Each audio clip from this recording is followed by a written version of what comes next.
what I'm going to do with you guys, because I'm teaching tarot and astrology, and how can you possibly teach both in like an hour and a half? They're huge disciplines. Well, you can, kind of. And it's I'm going to teach you the common denominators underlying both of them that you're not going to find in a book, okay? So I'm going to start by reviewing some stuff that I have taught, some of the more philosophical and mystical, the mystical philosophy that I've taught in the past 2 days. And then from there, we are actually going to build the architecture of astrology and tarot together.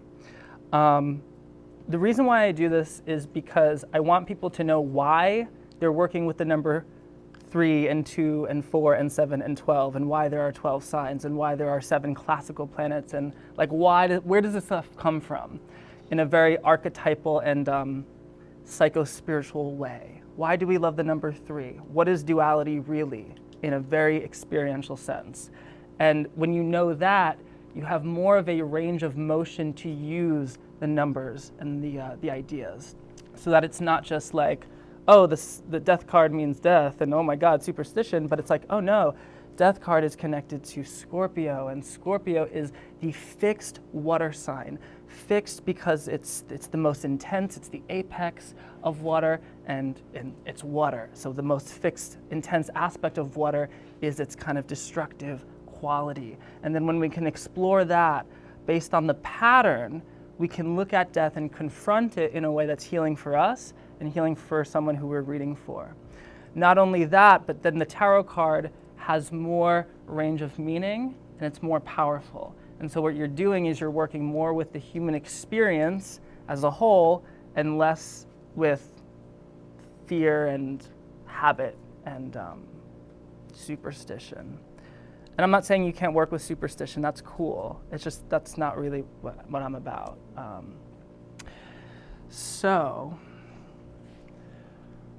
Hi. So my name is Joe, and my whole thing is I want to end suffering. And I know that's a pretty vast goal, but I honestly don't know what other goal is more logical at this point in my life, you know? I've just suffered a lot in different areas of my life, mentally, different things. And the one thing that has really helped me grow is mysticism. And so I'm going to share a little bit about that with you and how it relates to astrology and tarot and all the cool things that we do. So mysticism, you could just get a chair, put wherever you want, wherever you're comfortable. So mysticism is, and if my video stops playing, can somebody tell me, by the way? That would be so cool, thank you. Everyone's gonna have access to these recordings, so if you wanna take it again or whatever, you know, people that haven't taken it, some of it might go on YouTube. Hey, smash that subscribe button. There's always a grind, right? So mysticism is the experience or the method to an experience of complete unitive awareness. Now this sounds very, I don't want it to sound cliche because it's a very literal experience. People have had these for thousands of years.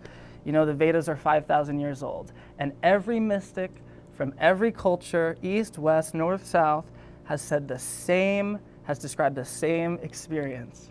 And it's so beautiful.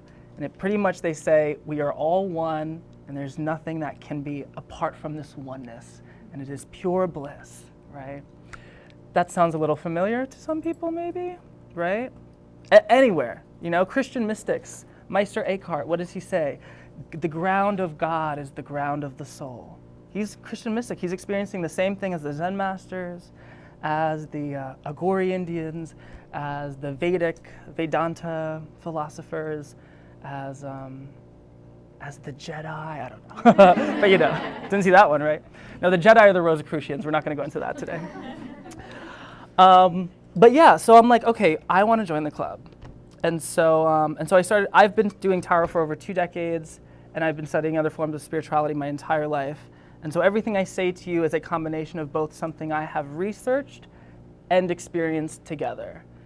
That said, everything I tell you is my BS, okay? Do you know what BS stands for?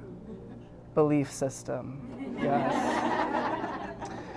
Now, I don't have beliefs anymore. I have ideas and experiences, but they may come off as beliefs, and I want you to play with them. Don't buy them, but don't reject them. Just face them and play with them if you want, or do whatever you want with them.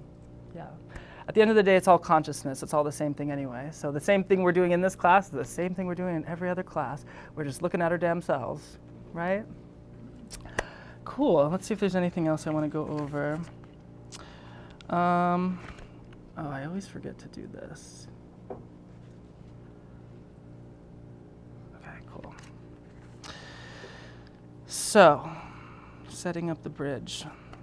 So I'm going to do an exercise, so I know some of you have done this. Well, it's a thought experiment. I would like to, we're going to start really deep, and then we're going to get more practical and technical, and we're going to talk about tarot, planets, science, and all that. But I want to start where it all starts, which is consciousness.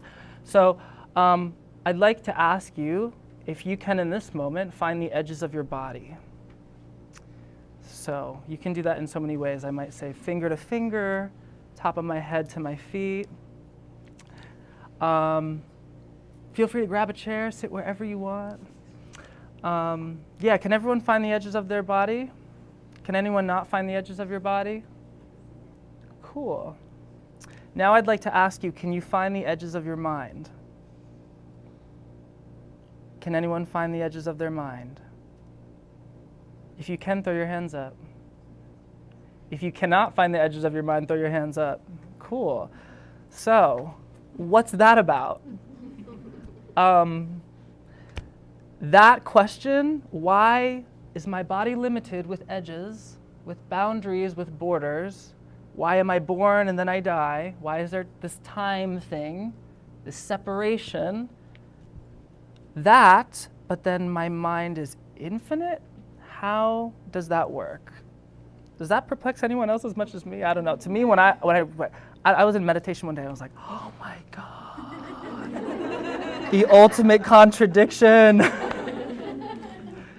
And then if you look at all the mystical texts, and by the way, mysticism is usually the source for all religion. And I'm sorry, I know people might be butthurt about that, but historically, most religion has a core nucleus that is some sort of mystical philosophy or something. I'm not saying all, but most, okay? Because it comes out of consciousness, right? And that's what mysticism is all about. So this contradiction, this dilemma between the apparently finite experience with what we intuit to be infinite has spawned all of mysticism. And that's the big question, right? And a manifestation of that question is, why is there suffering and what can we do about it? Does that make sense? Kind of two ways of looking at the same thing. One is a little bit more existential, one is a little bit more kind of practical. So that's where all mysticism kind of comes from. And what mysticism attempts to do is it attempts to provide you a vehicle to bridge these two realities, to figure out this contradiction. And that vehicle is sometimes a bridge or a map or a method. Like in Buddhism, it's called upaya, or sometimes it's just meditation, but there's many forms. Some forms have to do with thinking about certain things or doing certain things with your body. Yoga, for example. Yoga means union. What is being united? The experience of the finite and the intuition of the infinite. That's what yoga is, in all of its many forms, right?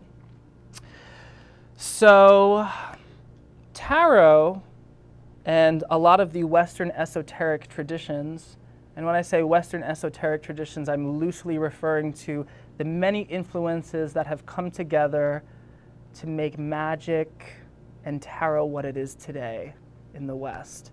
Kind of coming together, especially in the occult revival, which is late 1800s. There's a lot of syncretism. What we do as humans, we like to bridge things together. We like to find the patterns. So I'm going to present to you a proposition of how we can build astrology and tarot from this very core question of how is there an infinite experience in the mind and a finite experience in the body. Cool?